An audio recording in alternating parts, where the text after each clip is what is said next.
Who are you? Are you your name, your family, your religion, your race, your gender, your political beliefs or religious convictions, the country you came from, the career you have, the job you did? Are you your past hurt, trauma, the story that you tell yourself about yourself? Well, what if I told you that who you think you are is not actually you? It's simply a collection of labels, expectations, and roles that were handed to you by your family, society, religion, culture, maybe even by the people who hurt you the most. But beneath all of that, there's something real, someone true, someone you don't even know very well, someone that you've barely met. My name is Ed Woodstock. Well, I'm not Ed Woodstock, I'm Ed Hegan, and I'm a former New York City firefighter. But I'm not a firefighter anymore, so what does that make me now? Well, now I guide veterans, first responders, and other men like you through the inner work of healing, identity, and purpose. And today we're talking about one of the deepest questions you'll ever face. Who are you, really? Not the son, the father, the provider, the hero, the screw-up, the strong one, but you, the one that's behind all of that. So let's understand from the moment we're born, we're given a name by our parents. Maybe our parents got that from our grandparents, our ancestors, our history, the country we came from. It's mostly from culture, religion, tradition. And so we're named and categorized, and we're placed into a story that wasn't written by us. Be a good boy. Be a good son. Be tough. Don't cry. Be successful. Be strong. Be brave. Don't fail. Make us proud.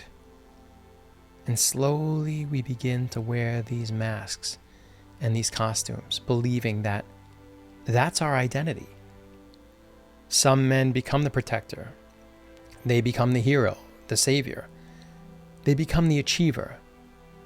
Some become invisible, staying quiet to avoid being a problem.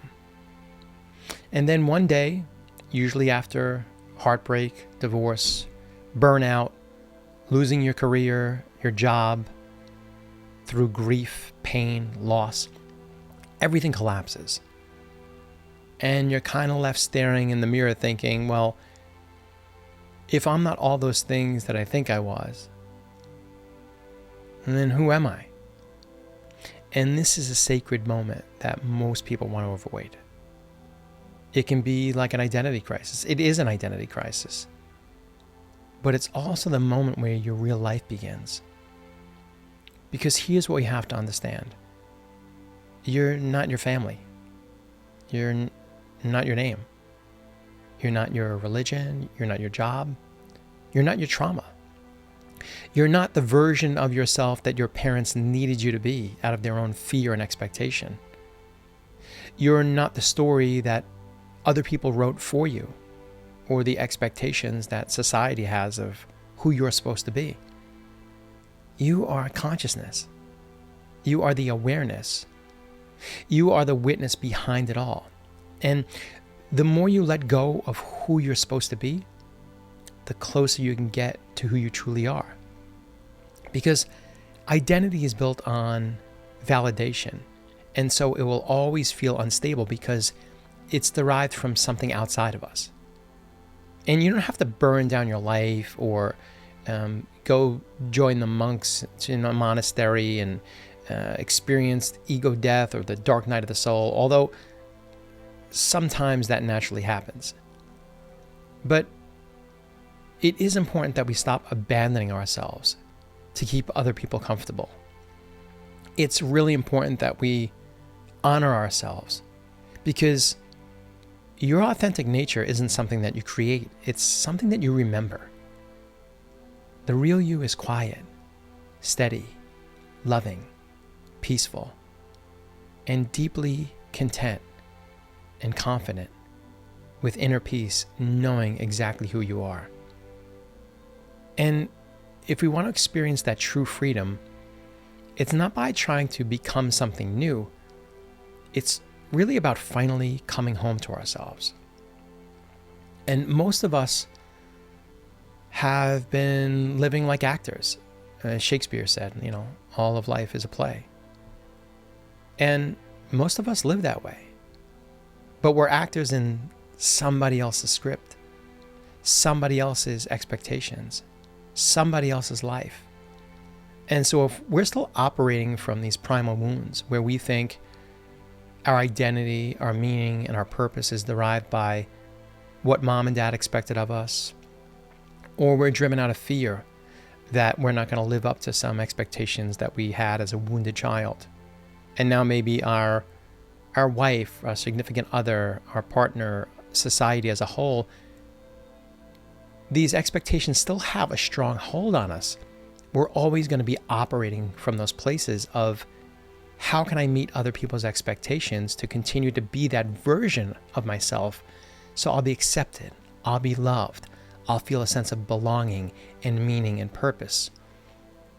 But you have to understand, brother, that is where we abandon ourselves and we don't allow ourselves to truly experience and express who we truly are. Now, I know this might sound a little hippy-dippy or maybe even religious in some ways, but I don't want to call you a special, unique snowflake. But in some ways, when you think about it, when you look at yourself in the mirror, when you look at other people, you can see how we're all the same, but you can also see how we are all unique, not just in our fingerprints, but how we are all kind of unique and individuals in our own way. And whatever created us to be different for a reason. And I truly believe in my heart of hearts that that is divinity. That is the God within us. That is Christ consciousness. That is when we have the opportunity to be our authentic selves, to dare to speak and embody and live the truth of our divinity and express and share our uniqueness and individuality with the world. That is our deepest calling, our deepest sense of meaning and purpose, is to bring that unique gift into the world.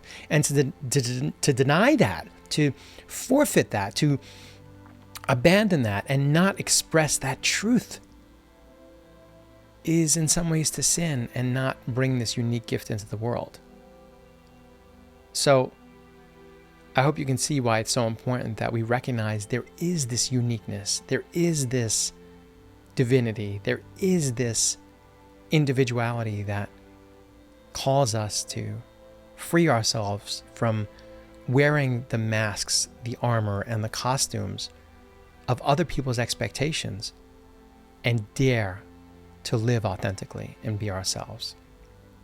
So one of life's deepest callings is to take off that costume and return to the truth that's always been there.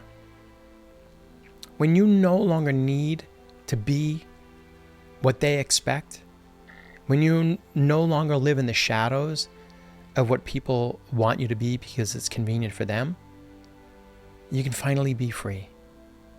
And you can finally become who you're meant to be. And that journey of self-discovery can be one of the most exciting, scary, and beautiful things you might ever experience. And the world needs more of it. The world needs more of individuality and the ability for us to dare to be ourselves. And if that resonates with you, if you feel some connection to that message, if you think you know someone that might benefit from its message, please share this video with someone you think might enjoy that message.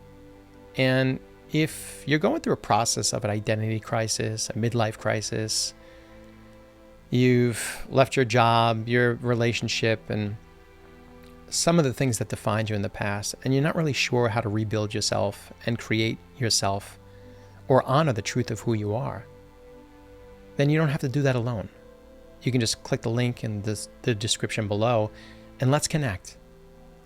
and start to turn inward and do the inner work necessary to discover the truth of who you are. And until then, take care of yourselves and each other. And thanks for watching.